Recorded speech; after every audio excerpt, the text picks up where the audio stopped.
Today I want to spotlight Galatians chapter 6, verse number 1 from the New Living Translation, where we find these words.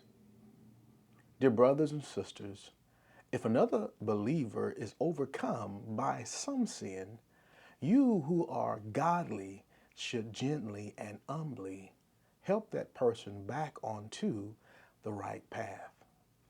And be careful not to fall into the same temptation yourself. Well, as we get started with today and get ready to go into this theme for the week, the God who restores, I want to use for a theme today, restoring others. How do you respond when people fall? Are you critical or are you compassionate? When we begin to understand God's plan and how God processes and how God blesses people, He doesn't just bless us directly, but oftentimes He blesses us indirectly through the people He places in our lives. That being shared, God is not just interested in us having individual restoration.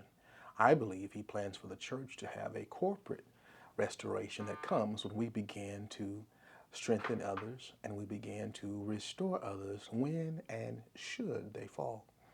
So today, I want to ask you a question.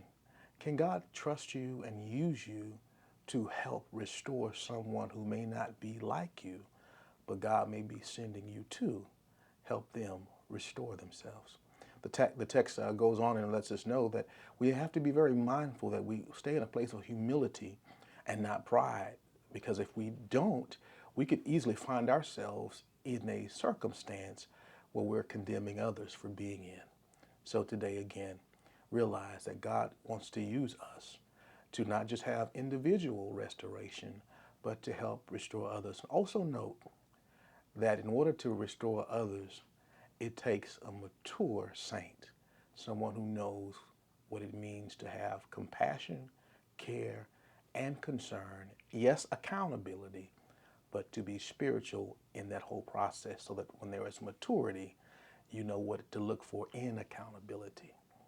Take that with you today, and I pray you are a blessing to someone in your life today as we see God restore not just us, but others.